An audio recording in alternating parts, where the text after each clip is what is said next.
Late night bites with friends? Already hard to beat. That first too hot bite of fries you couldn't wait for, followed by ice cold Pepsi.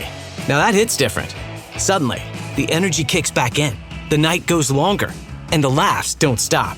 Because Pepsi brings out more flavor, more fun, and more of the moment. Food deserves Pepsi. Grab a Pepsi Zero Sugar today.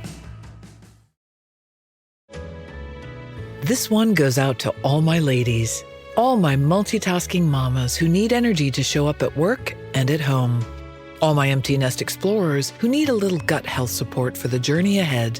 AG1 is the daily health drink designed to support whole body health with over 75 essential nutrients and pre- and probiotics, so you can make the most of every day and every decade.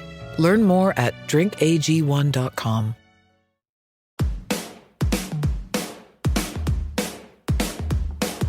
Hello and welcome to The Shift, the podcast that aims to tell the no-holds-barred truth about being a woman post-40. Created and hosted by me, writer and broadcaster Sam Baker. My guest today is the fashion designer and entrepreneur turned novelist Tabitha Webb. What can I tell you about Tabitha? Other than her life makes mine look extremely dull. She ran away from university, chased a hot surfer to America, was a rollerblading extra in the movie Birdcage, and got held up at gunpoint. Then, despairing of finding the bag she wanted, she decided to design her own. And a fashion career was born. Tabitha Webb became a go-to for celebrities in the noughties. And when I say celebrities, I mean the Princess of Wales, not just any old reality TV star. But fashion is a tough old world, and at the end of last year, her label went into liquidation. But like the heroines of her novels, Tabitha is not easily defeated. And in her late 40s, she turned her hand to fiction. She wrote her first romance novel, the Jilly Cooper-esque No Regrets, in 2020, and has now followed it up with the extremely fun, sex-filled romp, Playing the Field. But I thought, how am I going to make my millions here? I'm never going to make my money working for someone else. And I've always wanted to work for myself. And I honestly thought, I can't find the handbag I want. That was my reasoning. I can't find a big slouchy handbag to carry all my files into work every day. So I decided to go and create the handbag that I wanted. And it was called the Go Lightly. I remember it so clearly. Tabitha joined me to talk about her blind faith that anything is possible, being an older mum and the menopause-puberty collision, and why she can't stand the way her husband breathes. We also discussed her fantastic mum who doesn't want an old man breathing down her neck. There's that breathing thing again. Being resolutely uncool, how it felt to turn her back on the fashion label she put so much into, and the joy of climbing your second mountain.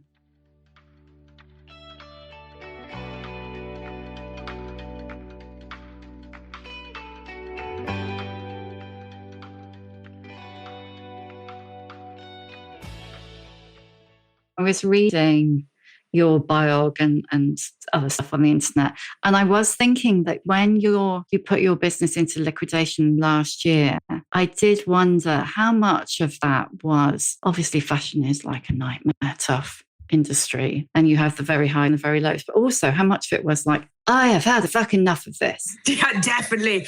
My elder sister, Maren Somerset Webb, is a big financial speaking head, journo, and she's been saying to me forever, get out of the business. It is such an awful business. It is just so hard to make money in. And my husband, the same. Like, you have tried and tried and tried, and you just, it's just so tough to make the cash flow work. Actually, not last year, but 18 months ago, 2 years ago, the business had another resurgence and was doing really well. And, we hit a trend again, and I got the cowboy trend, the Western trend right. We did these amazing cashmere bombers. It was all selling really well. The jumper that said, "This ain't my first rodeo," sold by the thousands. Oh, yeah. And you can kind imagine. Yeah. And you're kind of in that moment and you think, oh, this is great. I can make it work. I can do it. All you naysayers, finally, I can kind of turn this around. I have a really clear vision for the brand. But then, you invest in something else, you get other stock, you don't get it quite as right the next time around. The sales aren't as high, or like I bought stock in again of something that was selling and I shouldn't have done because the sales had kind of stopped. So I think that when we liquidated it was actually a real shock. Which shows you how good I am at money. You know, I didn't really see it coming. I thought I was in quite a good place and just had a bigger VAT bill than I expected, honestly. You know, there weren't any creditors other than that. You know, the only people who lost money were me and my investor. We kind of just signed away all our savings, all our investments, really. So it was a big decision for us to make. And there was part of me going, is it possible for me to trade out of this? And, you know, yeah, with a fair wind, 24-hour days maybe. But I also thought, God, I'm knackered. You know, I'm tired.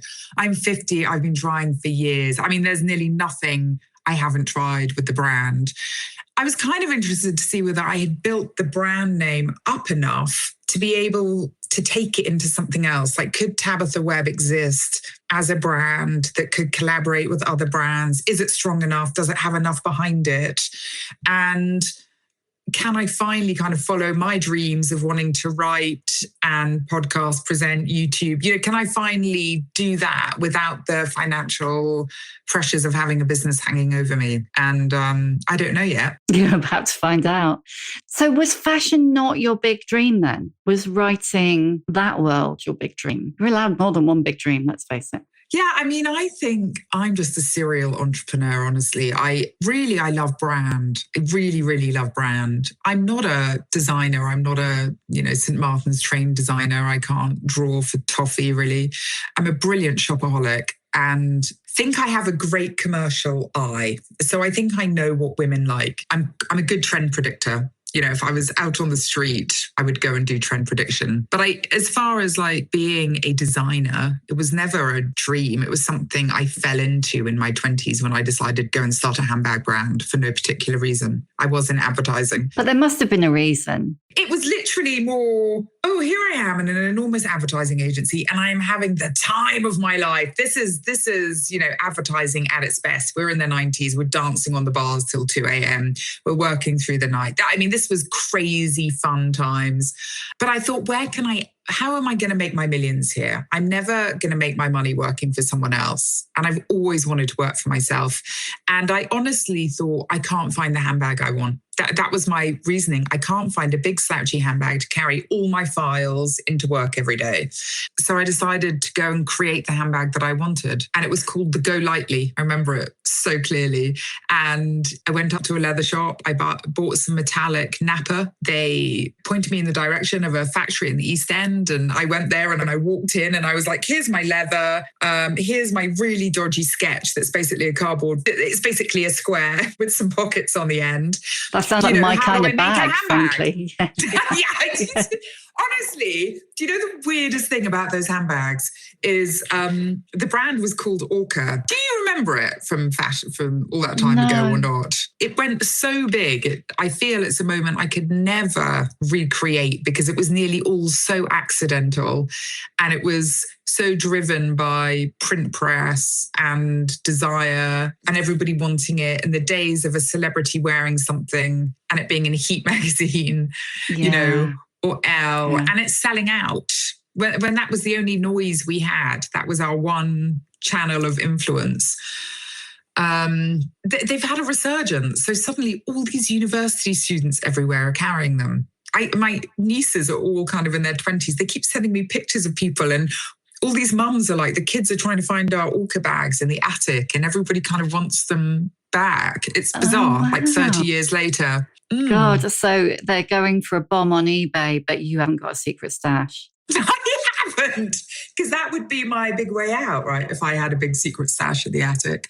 But yeah, that was how I got into fashion, not knowing anything about it, honestly. I mean, the guy in the factory said, I'm going to put this drawing that you've done into my safe. And he said, if you ever go massive, then I can say this is where it first began.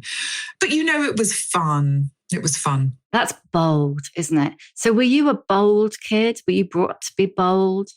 Yeah, I think so. I mean, I watched my mum and dad just work the whole time. And, my mum kind of work. My parents got divorced when I was 7, 8 years old. And then I just watched my mum working like 3 jobs all the time to put us through school and always kind of all over the place to kind of keep us together.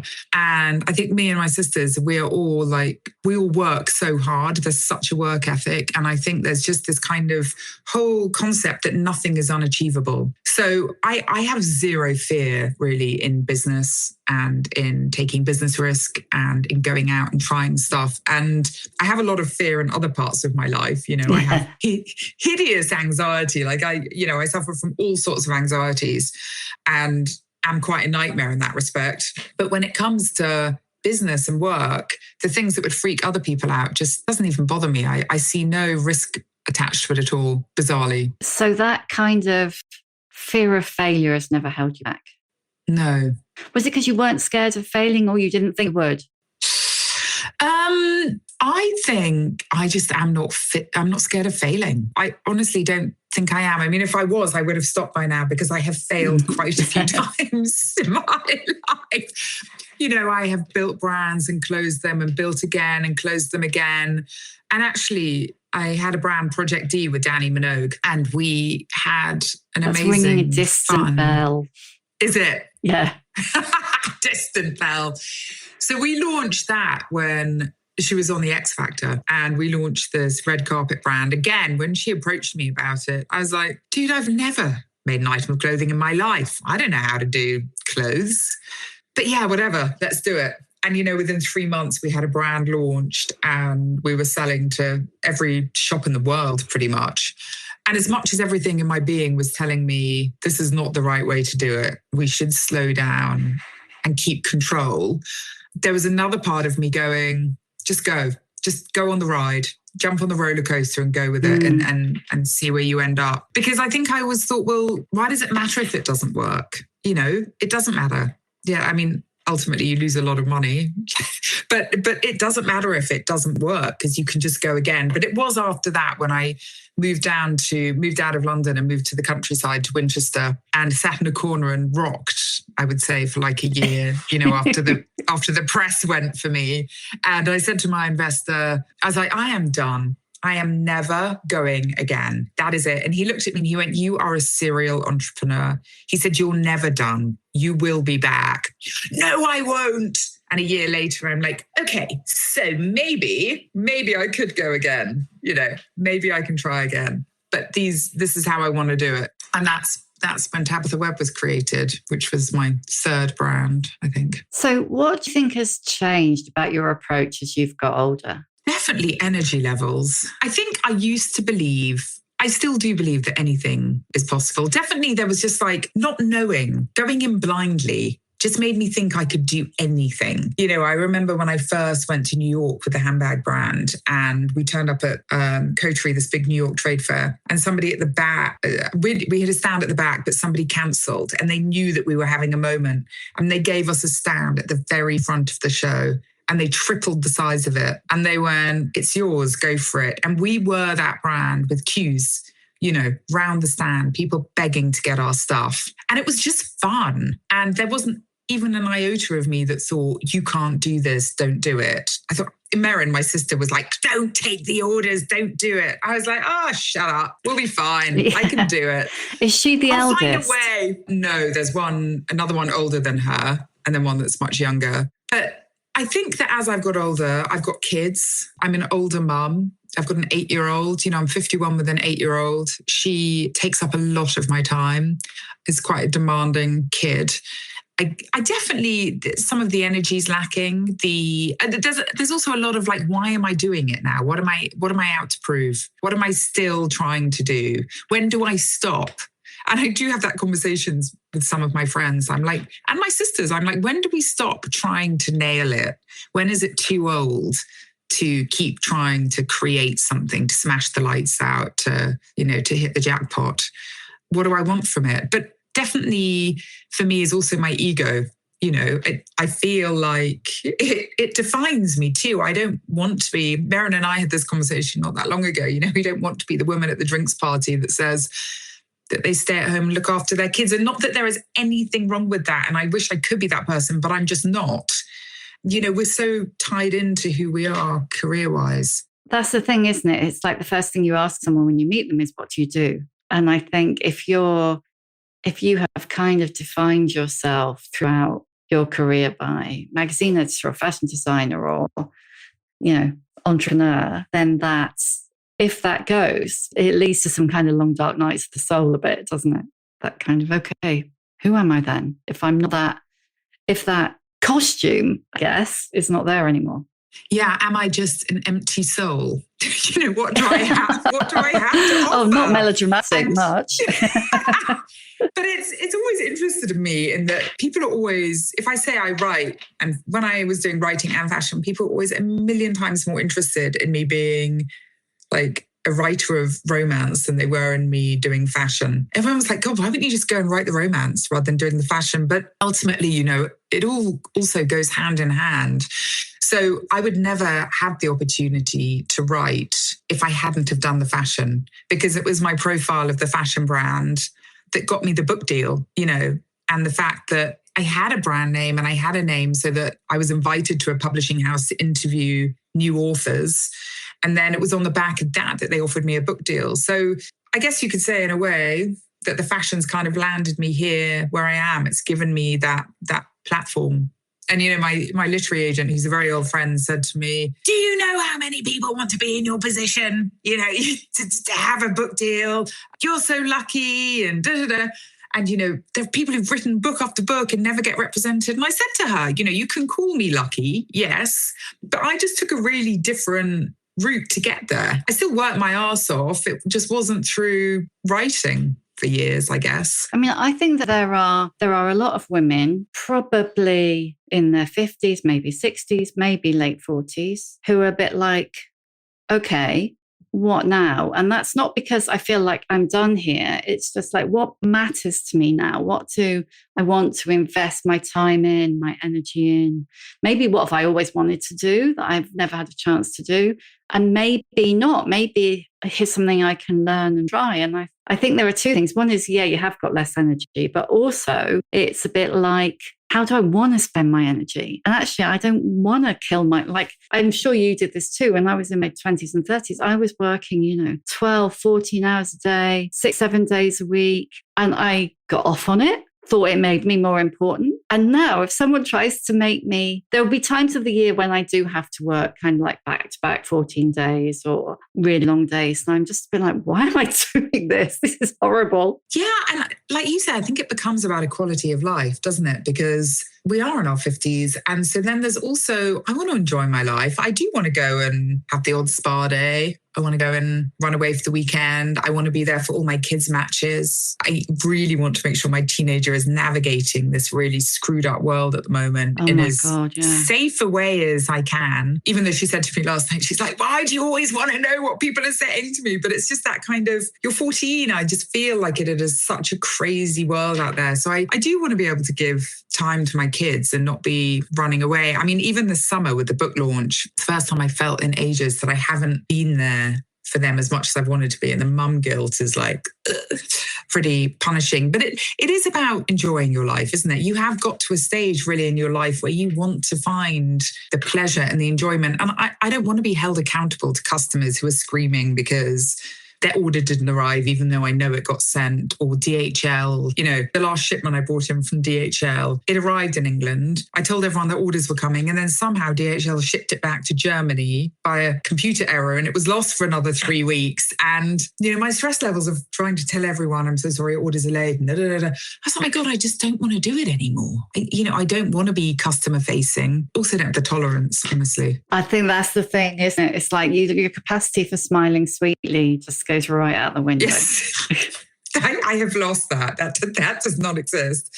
My husband nearly said to me, you could put it on the website if you want bad customer service. I'm your person. Oh, great. I should not say that.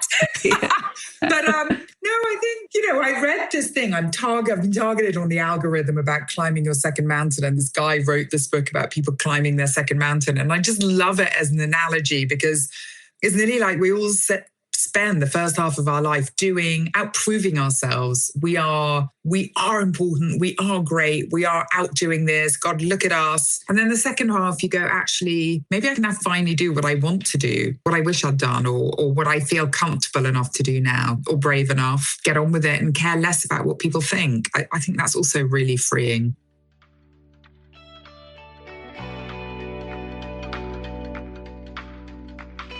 This episode of The Shift is sponsored by Shopify. When I think back to starting The Shift, I can hardly believe I did it. I knew nothing. What was I thinking? I mean, was anyone going to listen? Not to mention the fact I had to figure it all out on my own. For a moment there, it was almost too overwhelming. But despite the 3 a.m. terrors, making the decision to go for it was one of the best things I ever did. And it really helps to have a partner like Shopify on site.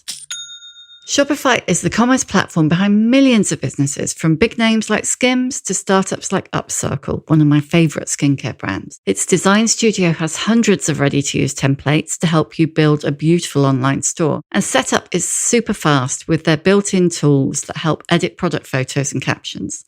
Plus, it's all in one place. Inventory, payments, analytics, campaigns. The whole thing just makes your life a lot easier. And if, like me, it's just you, Shopify will help you easily create email and social media campaigns to get the word out. And if you get stuck, Shopify's award-winning 24/7 customer support team are there to help you. It's time to turn those what-ifs into with Shopify today. Sign up for your £1 a month trial and start selling today at shopify.co.uk. Go to shopify.co.uk. That's shopify.co.uk.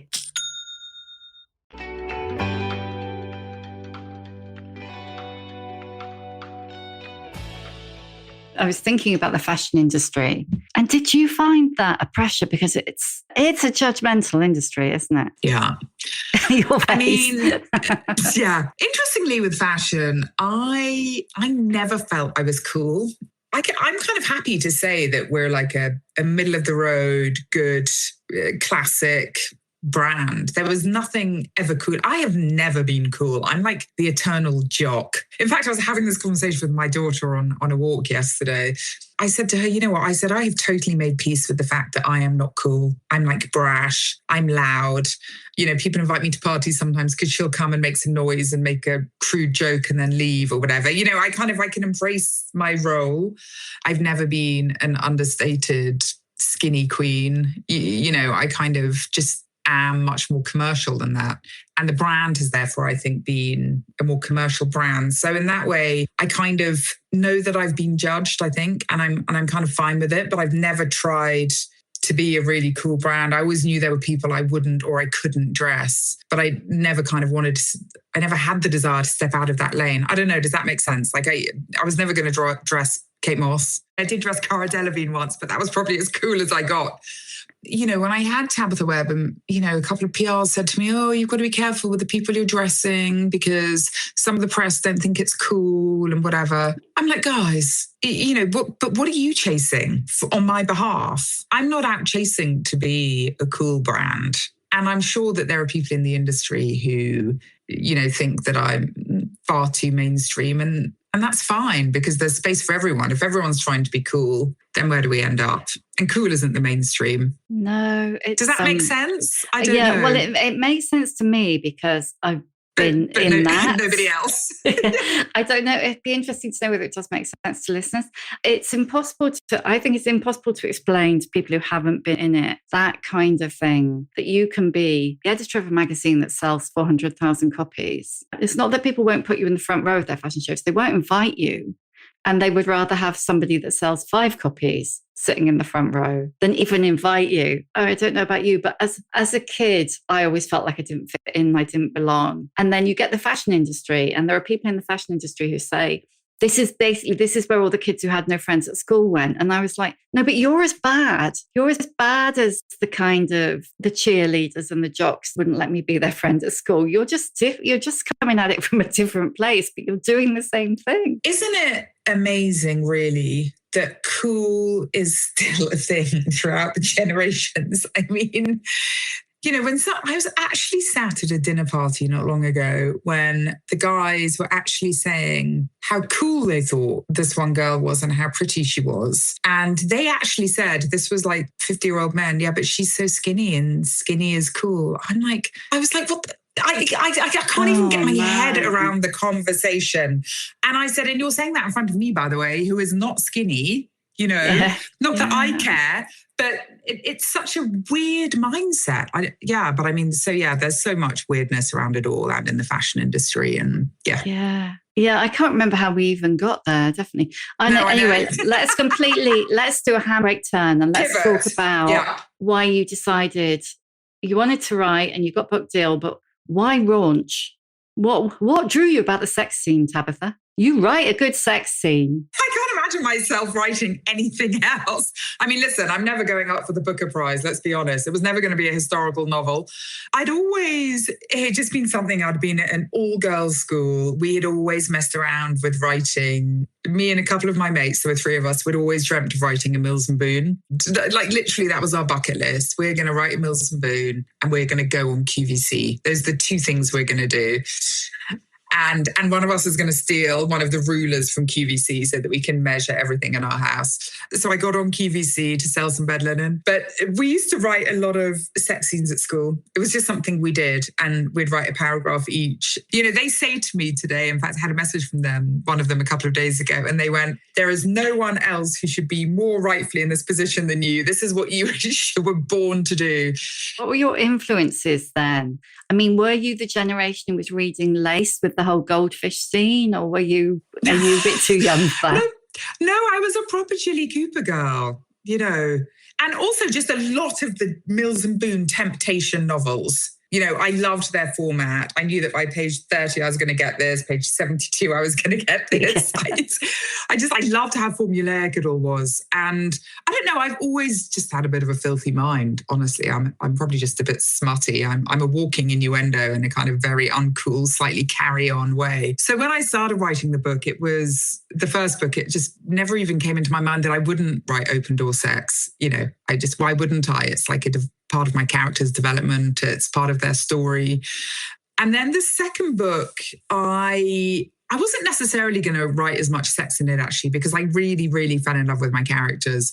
And there was part of me that was nearly slightly protective of their sex scenes.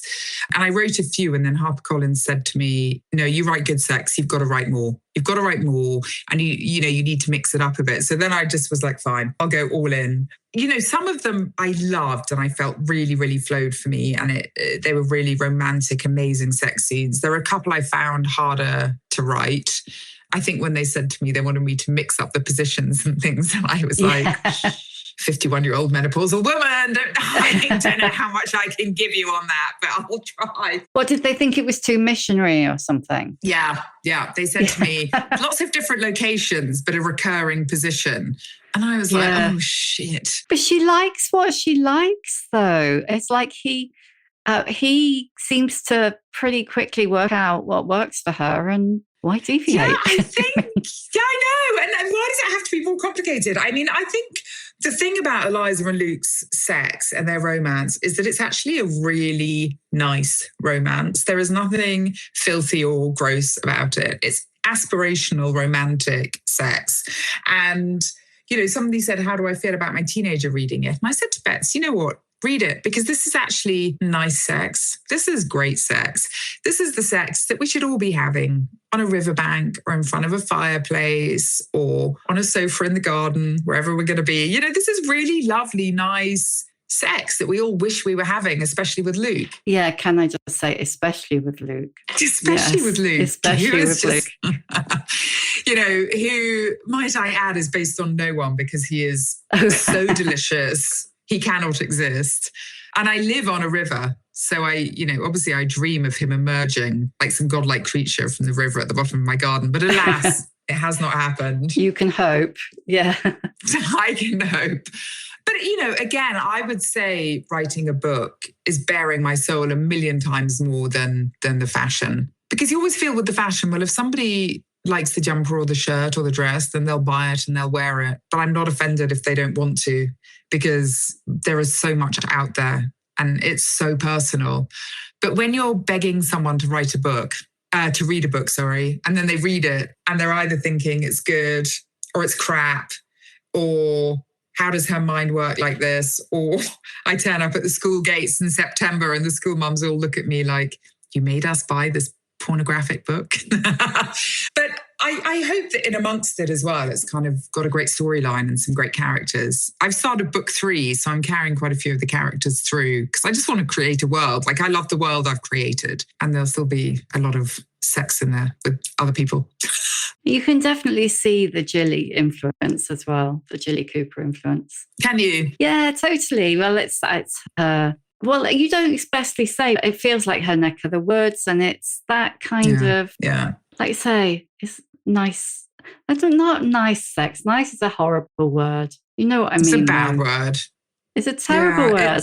Oh, God, call yourself a writer. Come up with a better word. Lose that word nice. Nice and moist. They're kind of, God, I was saying, that's the worst word. I know. I was wondering whether I could call a character in my next book Fanny, because she's coming over from America. And my editor was like, you cannot do that. Yes, you can. Fanny's a great name. Fanny May or something. You know, I think so. There should be a Fanny coming over from the States. Totally. I mean, you grew up a bit in America, didn't you? How did that shape you?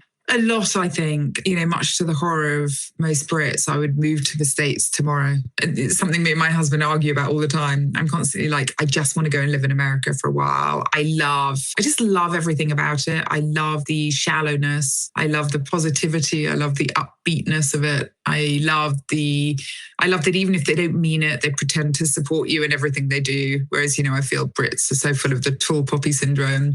I love the vastness of it. But I think growing up there, I was between the ages of 5 and 11, and they're actually just such influential years. I got on that yellow school bus to school every day. And I loved, and then we moved back here and my dad moved to Florida. So I spent all my holidays out in the States.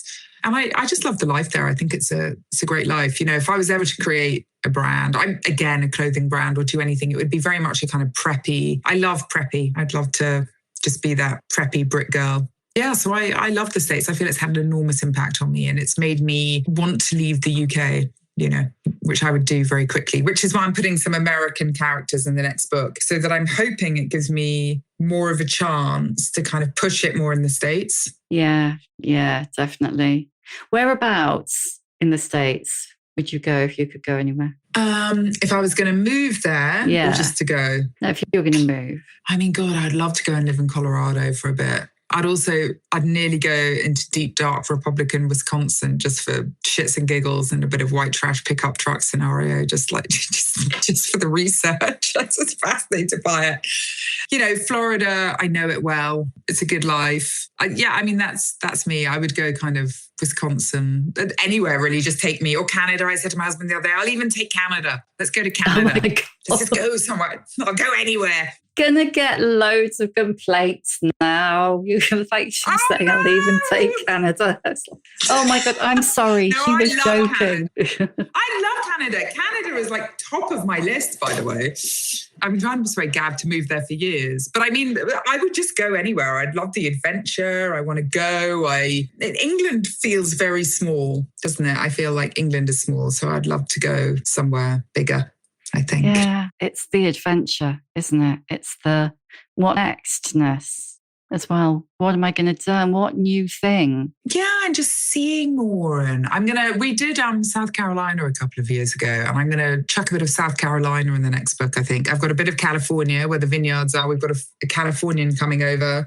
And then Marjorie, she's launching her cake brand, and that's going to hit up South Carolina. So you're keeping your characters, your core characters from playing the field? I'm going to keep my core characters and I'm going to bring some new ones in. So the core characters, it won't be their story. It will be the new character's story, but they'll all be there because I feel like I love them. I might be self-publishing the next book.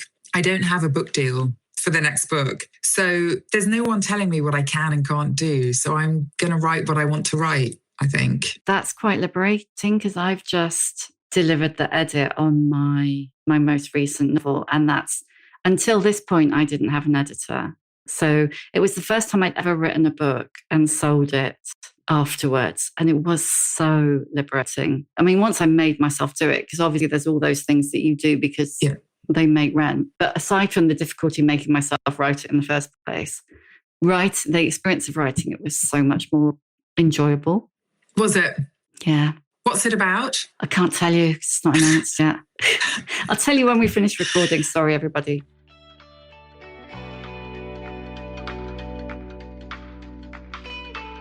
This episode of The Shift is sponsored by Shopify. When I think back to starting The Shift, I can hardly believe I did it. I knew nothing. What was I thinking? I mean, was anyone going to listen? Not to mention the fact that I had to figure it all out on my own. For a moment there, it was almost too overwhelming. But despite the 3 a.m. terrors, making the decision to go for it was one of the best things I ever did. And it really helps to have a partner like Shopify on site. Shopify is the commerce platform behind millions of businesses, from big names like Skims to startups like Upcircle, one of my favorite skincare brands. Its design studio has hundreds of ready-to-use templates to help you build a beautiful online store. And setup is super fast with their built-in tools that help edit product photos and captions. Plus, it's all in one place. Inventory, payments, analytics, campaigns. The whole thing just makes your life a lot easier. And if, like me, it's just you, Shopify will help you easily create email and social media campaigns to get the word out. And if you get stuck, Shopify's award-winning 24/7 customer support team are there to help you. It's time to turn those what-ifs into... with Shopify today. Sign up for your £1 a month trial and start selling today at shopify.co.uk. Go to shopify.co.uk. That's shopify.co.uk.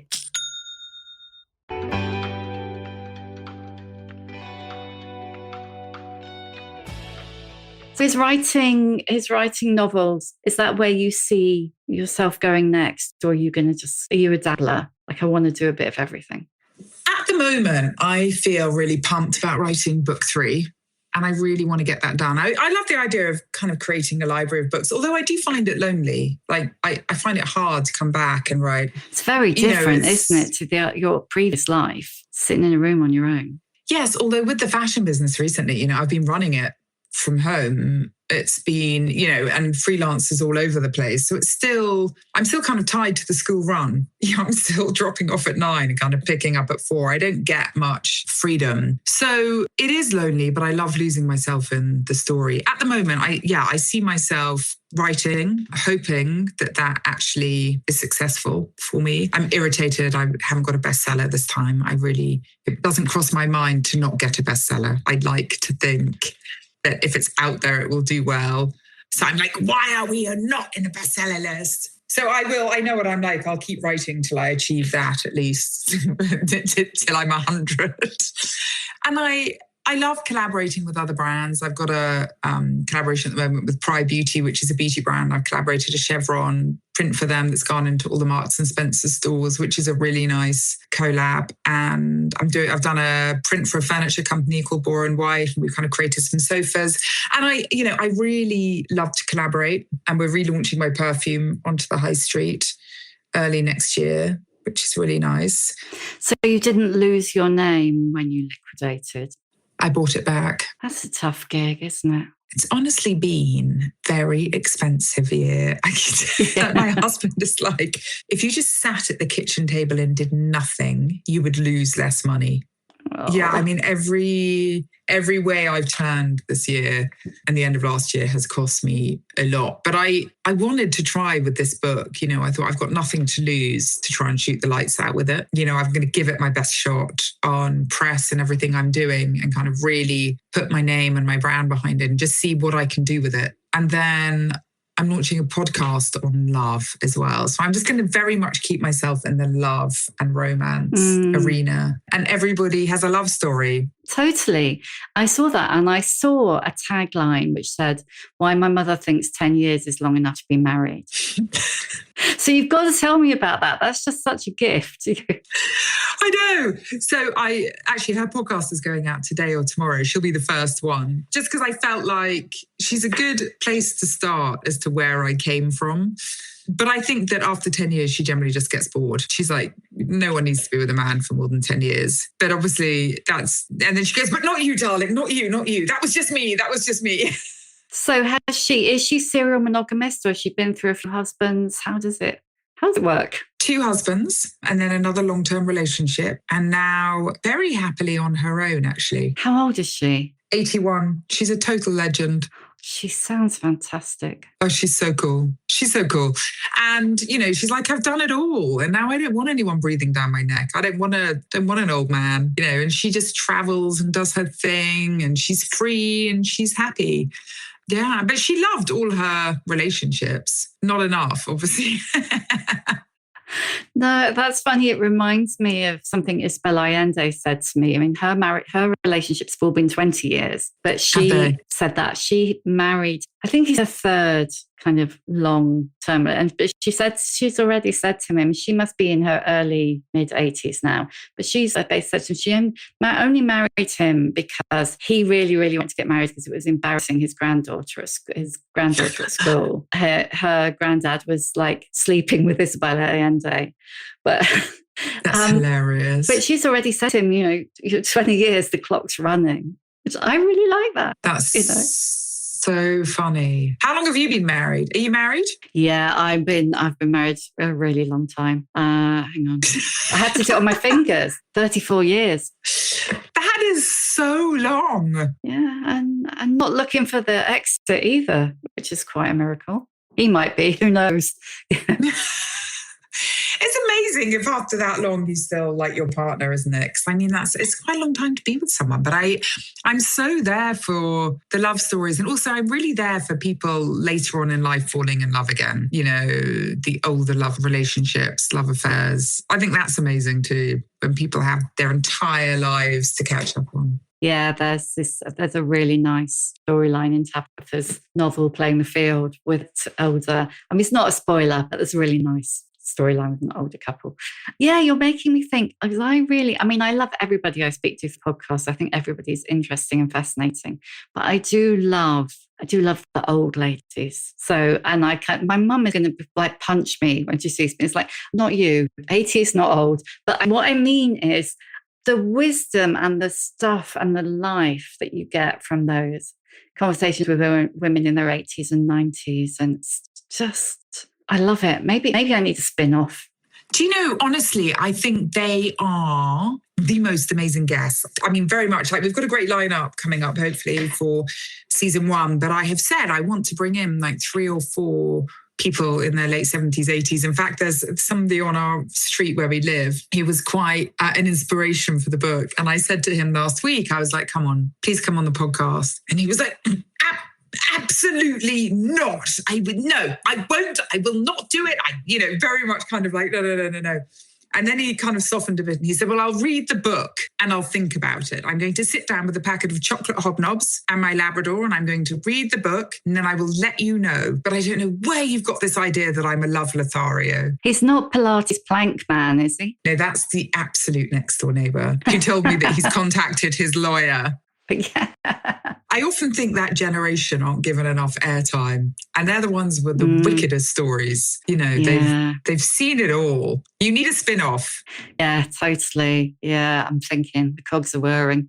Right. I just want to ask you, before I do the questions I always ask at the end, I just want to be really predictable and ask you about your menopause experience. Sorry. How's it been? Has it been? Are you still could be too young. I mean, who knows? Who knows? I mean, I am quite intolerant and angry. And although when I first went to the doctor and I was like, I cannot stand the way my husband breathes or brushes his teeth or eats, she went, that's chewing. Not enough. Yeah. Oh my it's God, not enough the chewing. Hormones.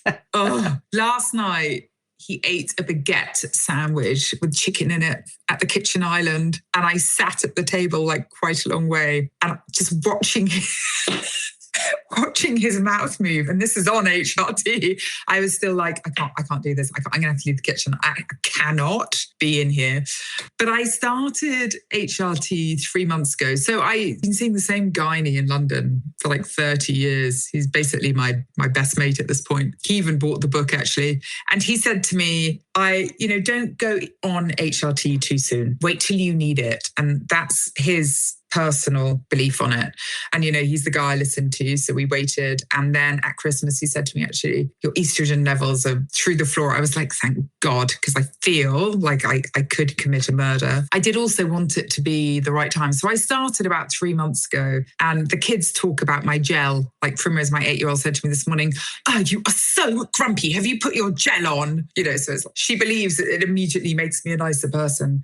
I feel like maybe it's given me a bit more pizzazz and get up and go. I felt like I couldn't even get my words out, honestly, before I started it. I was tripping over my words. I started to panic. I kept thinking, my God, I'm losing my mind. I'm stuttering. I actually went into HarperCollins for a meeting before Christmas with my agent and my kind of publicist, and we sat there and they put me at the head of the table and asked me all these questions. And I hadn't actually really been in a meeting for quite a long time. And I actually kind of went, I actually couldn't.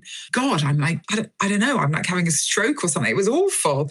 And I said to my agent afterwards, I said, God, did you notice that? And she went, yeah. And it was a combination of the anxiety, not having sat in a room, not believing I could do it, then not being able to get my words out. I didn't know what I was trying to say. And then I was like, right, that's it. I've got to get on HRT. And that really freaked me out. It really threw me. And I thought, God, especially with the book launch coming up, I thought I don't want to go on the radio or do any Q&As or put myself on the TV, because I don't believe at the moment I can speak to do it. Like, it really whacked me a bit. It's tough, isn't it? Yeah, it is. It's a horrible feeling for emotional roller coaster, actually. So yeah, I don't know. I mean, 3 months is quite soon for it to work. But as soon as I went on it, the wonderful placebo effect made me believe that I was happier and more tolerant with my children. I wouldn't say my sleep had got any better, though. And how has it been? Because you've got a teenage daughter, haven't you? How's the puberty menopause collision been? I mean, it is a full-on collision. I mean, that has like bashed as one. We are really good friends, and I think always have been the best of mates. But definitely that is a testing thing when we're both up and down as much as we are. There's definitely quite a bit of passive aggression floating around, and a grin through gritted teeth. But she's an amazing teenager. So I feel like if I had a worse teenager, it would be awful. But it's a lot. And I feel for my husband, he's got one menopausal, one very hormonal teen, and then we're old parents with an 8-year-old. I mean, it's not a walk in the park. You're not that old. No, maybe not. Well, in the countryside, less like London, but having an 8-year-old in your early 50s is considered old. Whereas I think probably... Yeah, it's funny. A friend of mine had her children. I mean, she wasn't very old. She was in her 30s. But she was, I remember early, probably between 30 and 35. And she said she remember her saying all her friends in London thought she was so young to be having a child. And all her family up north, like, you're geriatric, I know. It is true. Down here, it's like, they're all very young and sprightly and pert and bouncy, which I would not use those words to describe myself. No pertness or bounciness over here. That's for sure. But yeah, it's definitely a time of life, isn't it? The 50s, the early 50s. That's why I feel like we've got to go out and grab it, and go and do fun stuff and find new adventures and new challenges and try and achieve everything you haven't achieved and just see if you can do it. Throw it all up in the air and see what you catch. I don't know. That's a bit how I feel. I think you need to go to Colorado and do some research. Definitely. I feel a research trip coming on. Yeah, I'm going to go. Right. What's your emotional age? 35. Why? Because I feel I still have that sense of I can do anything and fun, and I would probably still get on a bar and dance without a second thought. I love that. I never in my life would have got on a bar and danced. I need just a tiny injection of Tabitha, I think. I've done it a lot. Give us a book recommendation. It can be anything, can be like something really formative, or can just be something great you've read lately. I just read The Artist and I absolutely loved it. Who's that by? I can't remember. I want to say Lucy Steed, and I could be... Steedman. It is. It's Steedman. It's something like that. I loved that it was just I love a great story, and it was just a really great story. And it was quite unexpected and it was descriptive. And I loved the characters. I love an old character in a book. So I loved the old man in that. I really enjoyed that. I recommended it to my mum. It's also her favourite book now too. Oh, I love a cross-generational recommendation. If somebody inexplicably has not read any Jilly, where should they start? Riders, just love it. Do you know, Jilly said to me, what was the one thing she said to me? She wrote me a letter and she said, if Rupert Campbell Black had ever met you, he would have fallen madly in love with you. And that is all I need in my life. Yeah, God, there's no higher compliment. I hope you framed that. That's it. It's framed. It's framed. I need you to send me a picture. What advice would you give younger women? Go for it. Stop caring what other people think, because you think everybody's judging you, but actually they're also self-obsessed. They're not. I honestly think that everyone cares about themselves. And if they're judging you, it's only because they're jealous. They're not doing it. So just go and do it, because life's short, actually, and you'll only regret not doing it. Yeah, that's so true. Who is your old bird role model? Oh, God. I mean, I'm going to go back to my mother because I always do. And she's the one who said to me, always say yes and figure out how to do it later. Always. And when I first started the business and, you know, House of Fraser came in with a massive order and I had no money, I remember ringing her from the trade show and she just said, take the order, just say yes. We'll figure it all out. That's probably why I've ended up in so much trouble my entire life. So I wouldn't necessarily advise that, but yeah, her for sure. You know, and I still speak to her 4 times a day for advice on everything. So yeah. Brilliant. What's your superpower? Bants, non-stop chat. I don't know. I can chat my way out of anything. I can sell ice to an Eskimo. That's it. Sales and bants. I think I would back that up. And last one, how many fucks do you give? Pretty much 0 at the moment. Yeah, I mean, I think I've pretty much always given 0 fucks. I look at my 2 mates from school I often meet for dinner and they just go, oh God, please don't do that. No, not again. Shut up. Please don't say that. And I'm like, oh my God, you've got to stop giving a fuck. No one cares. But I think I'm just a force in that way. I don't give a fuck. Think I'm a twat. I'll go with it. I'm Marmite. And you know, I'm happy with that. Hampshire's probably a pretty small county for me, actually. Yes, yeah. Yeah, I feel like I need to do like a quick rig round the neighbours. So, yeah, I know. Thank you for listening. If you enjoy The Shift and would like to show your appreciation, why not buy me a coffee? Go to www.buymeacoffee.com/The Shift with Sam Baker. You can hear a new episode of The Shift every Tuesday, wherever you get your podcasts. And if you like what you hear, please do rate, review, follow, tell your friends, because it really does help other people find us. And if you'd like to know more about my own experience of shifting, my book, The Shift, How I Lost and Found Myself After 40, and you can too, is out now in paperback.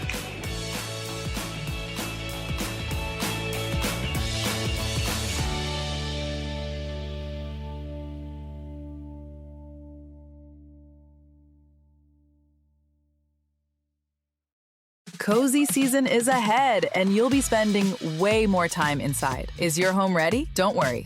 With Wayfair, you can upgrade your space without breaking the bank. Score up to 70% off during their Labor Day clearance on furniture, area rugs, mattresses, and more. Plus, surprise flash deals you can't miss. Whether it's one room or the whole house, Wayfair has pieces for every style and budget. Shop Wayfair's Labor Day clearance now through September 7th at wayfair.com. Wayfair, every style, every home.